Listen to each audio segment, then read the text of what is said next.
This is an ABC News special report.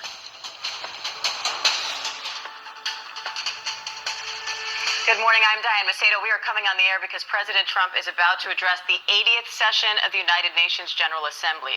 This will be the president's first address to the UN since returning to office 9 months ago. He'll be speaking to world leaders, allies, and adversaries about ending the wars in Ukraine and Gaza. Pressure is mounting on Israel as some of America's closest allies, including France, Britain, Canada, and Australia, are recognizing the state of Palestine. I feel very happy to be up here with you nevertheless, and that way you speak more from the heart. I can only say that whoever's operating this teleprompter is in big trouble.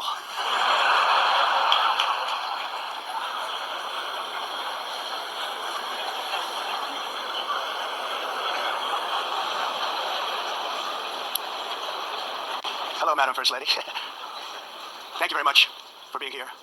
And Madam President, Mr. Secretary General, First Lady of the United States, distinguished delegates, ambassadors, and world leaders. 6 years have passed since I last stood in this grand hall and addressed a world that was prosperous and at peace in my first term. Since that day, the guns of war have shattered the peace I forged on 2 continents. An era of calm and stability gave way to one of the great crises of our time. And here in the United States, 4 years of weakness, lawlessness, and radicalism under the last administration delivered our nation into a repeated set of disasters. 1 year ago, our country was in deep trouble, but today, just 8 months into my administration, we are the hottest country anywhere in the world, and there is no other country even close. America is blessed with the strongest economy, the strongest borders, the strongest military, the strongest friendships, and the strongest spirit of any nation on the face of the earth. This is indeed the golden age of America. We are rapidly reversing the economic calamity we inherited from the previous administration, including ruinous price increases and record-setting inflation. Inflation like we've never had before. Under my leadership, energy costs are down, gasoline prices are down, grocery prices are down, mortgage rates are down, and inflation has been defeated.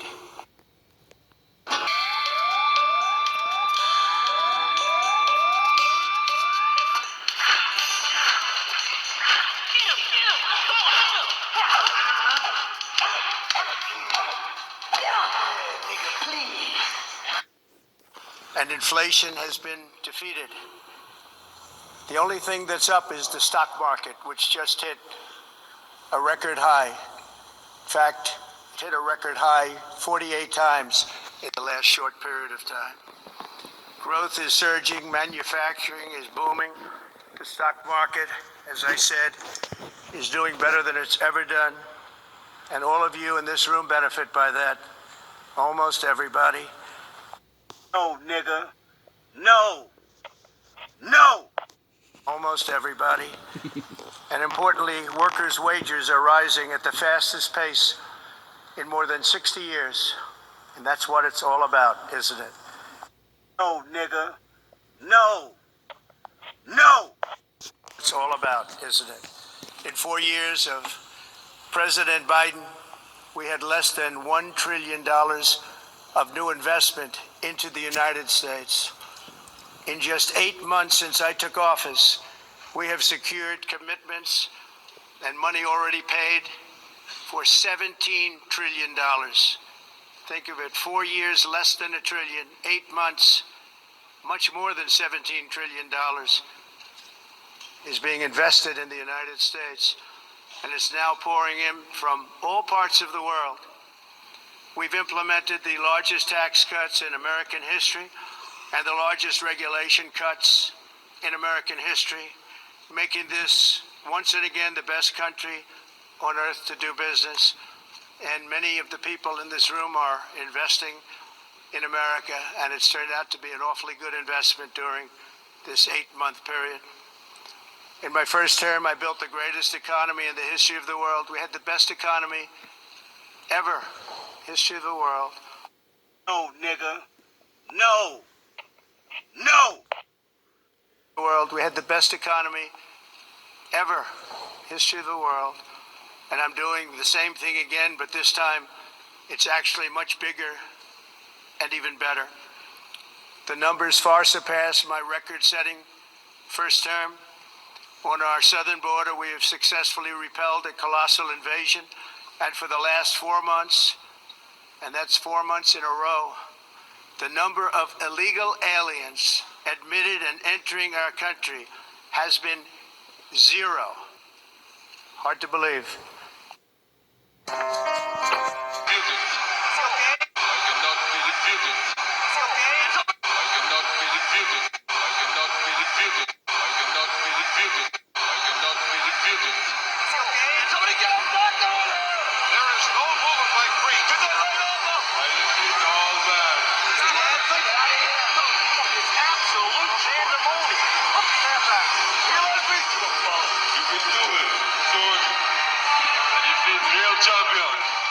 Somebody sent for him.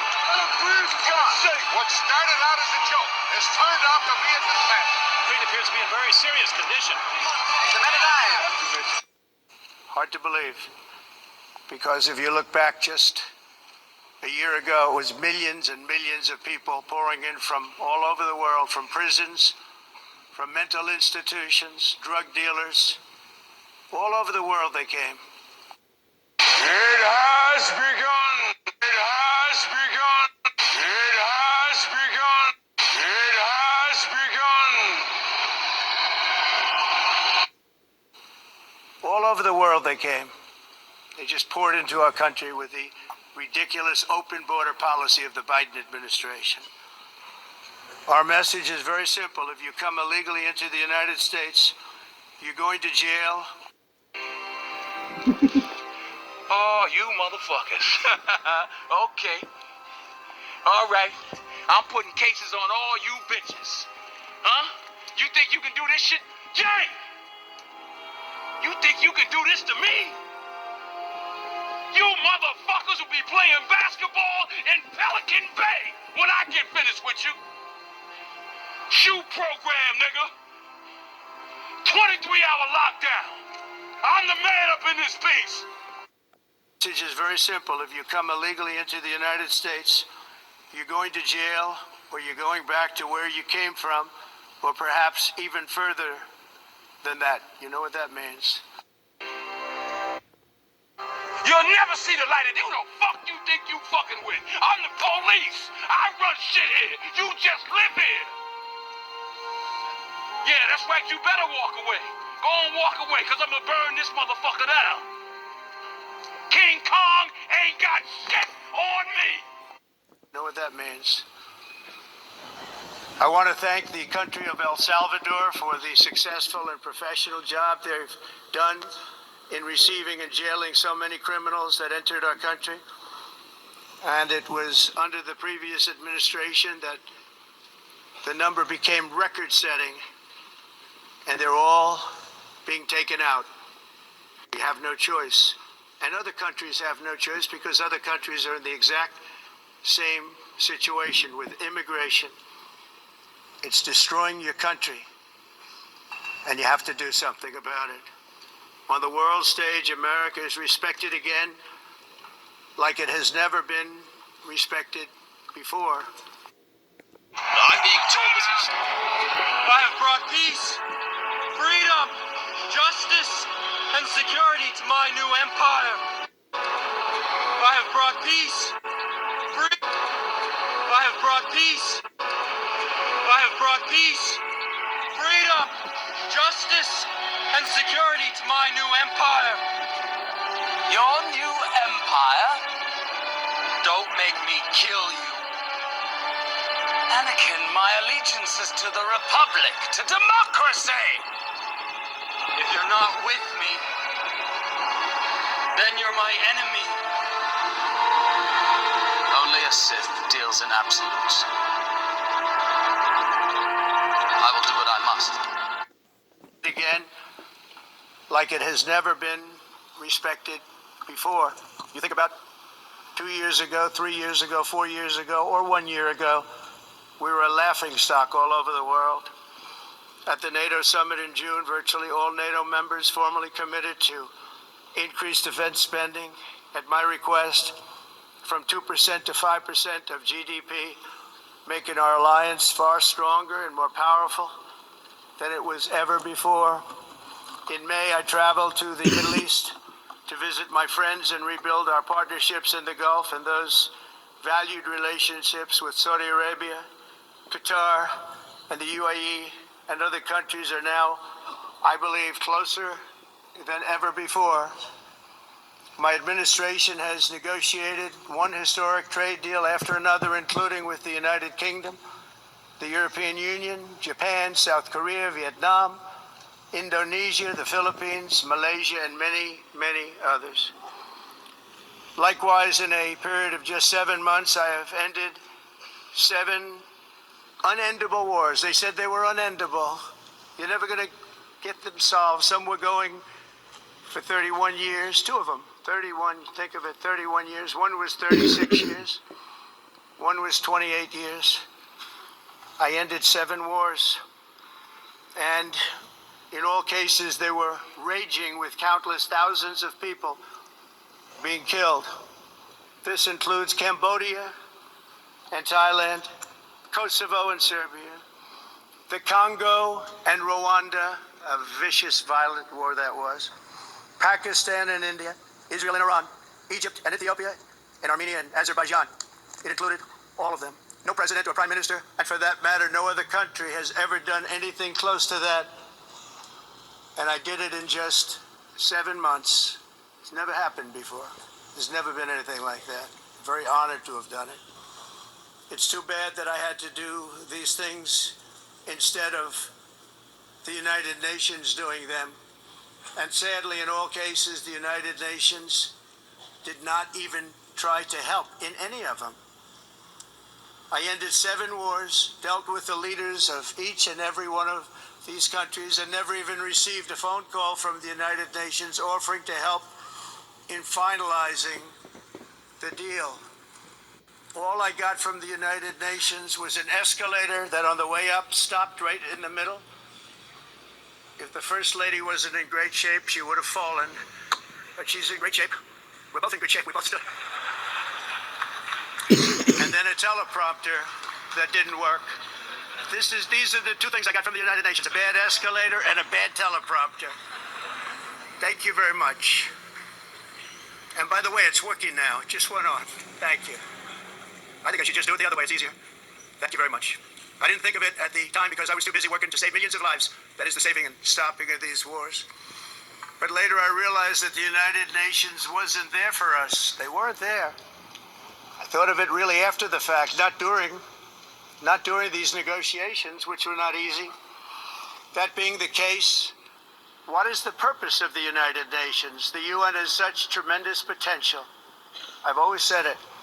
It has such tremendous, tremendous potential. But it's not even coming close to living up to that potential. For the most part, at least for now, all they seem to do is write a really strongly worded letter and then never follow that letter up. It's empty words, and empty words don't solve war. The only thing that solves war and wars is action. Now, after ending all of these wars and also earlier negotiating the Abraham Accords, which is a very big thing for which our country received no credit, never receives credit. Everyone says that I should get the Nobel Peace Prize for each one of these achievements. But for me, the real prize will be the sons and daughters who live to grow up with their mothers and fathers, because millions of people are no longer being killed in endless and unglorious wars. What I care about is not winning prizes, it's saving lives. We saved millions and millions of lives with the 7 wars. And we have others that we're working on, and you know that. Many years ago, a very successful real estate developer in New York, known as Donald J. Trump, I bid on the renovation and rebuilding of this very United Nations complex. I remember it so well. I said at the time that I would do it for $500 million, rebuilding everything. It would be beautiful. I used to talk about, I'm going to give you marble floors. They're going to give you terrazzo. I'm going to give you the best of everything. You're going to have mahogany walls. They're going to give you plastic.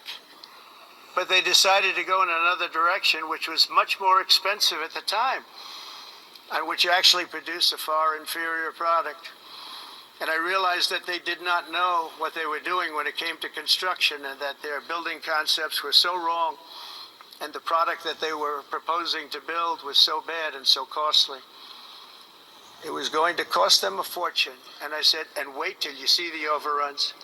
Well, I turned out to be right. They had massive cost overruns and spent between $2 and $4 billion on the building and did not even get the marble floors that I promised them. You walk into Raza, do you notice that? As far as I'm concerned, frankly, looking at the building and getting stuck in the escalator, they still haven't finished the job. They still haven't finished. That was years ago.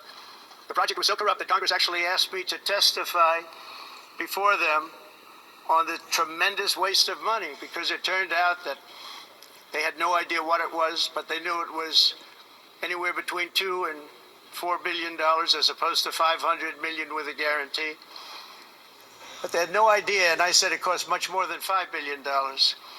Unfortunately, many things in the United Nations are happening just like that, but on an even much bigger scale, much, much bigger.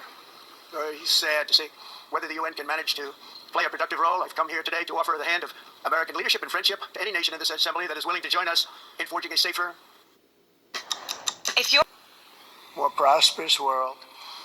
And it's a world that we'll be much happier with. A dramatically better future is within our reach.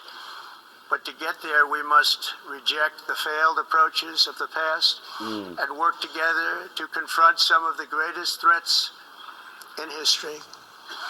There is no more serious danger to our planet today than the most powerful and destructive weapons ever devised by man, of which the United States, as you know, has many. Just as I did in my first term, I've made containing these threats a top priority, starting with the nation of Iran. My position is very simple. The world's #1 sponsor of terror can never be allowed to possess the most dangerous weapon.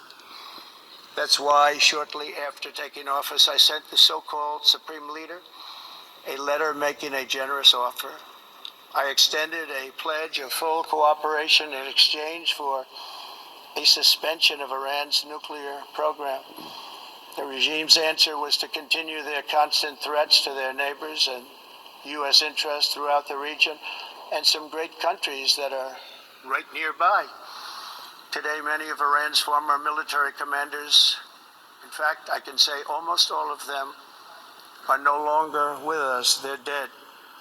And 3 months ago, in Operation Midnight Hammer, 7 American B-2 bombers dropped the 14 30,000-pound each bombs on Iran's key nuclear facilities, totally obliterating everything.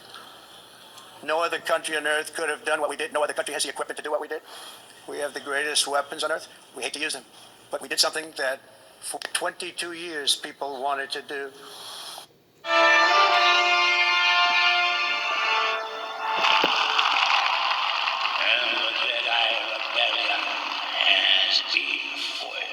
What's happened? The Chancellor's been elaborating on a plot by the Jedi to overthrow the Senate.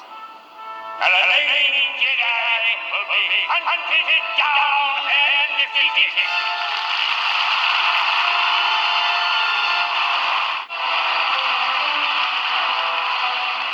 The attempt on my life has left me scarred and deformed.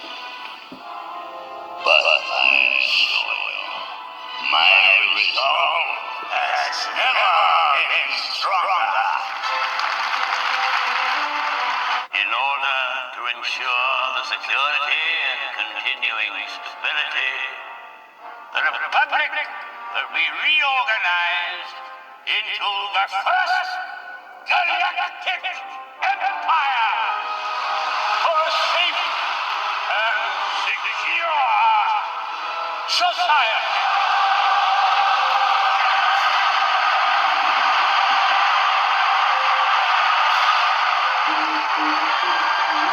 So this is how liberty dies. With thunderous applause. A federal judge has found illegal. Now, that's going to go in front of the United States Supreme Court, and if I have time, I'll tell you more about what they're up to. But that part of the country that voted for Trump and believed that he was going to be really good for them is now hurting terribly badly because of the tariffs, especially the soybean farmers who used to sell a significant part of their crop to China and have lost all of that market. China has now gone to another country for their soybeans, and they do not have a market for those soybeans. And at the same time, they're losing a lot of their undocumented help, or even documented help, who are like, we're out of here. We're not gonna. We're scared to show up because we're going to get into these ICE sweeps, and we can't prove that we're here legally if our papers aren't on us. So especially now that the Supreme Court has said that racial profiling is okay. So that's another major Trump voting group that I'm not saying they're ever going to vote Democratic, but they may not turn out for Trump again. And then there's also what you are seeing is in this moment is a lot of the things that went into place with the cuts that the Department of Government Efficiency made, and that the Russell Vogt at the Office of Management and Budget, one of the key writers of Project 2025, has done. A lot of those clawing back of money that Congress had appropriated for education, for example,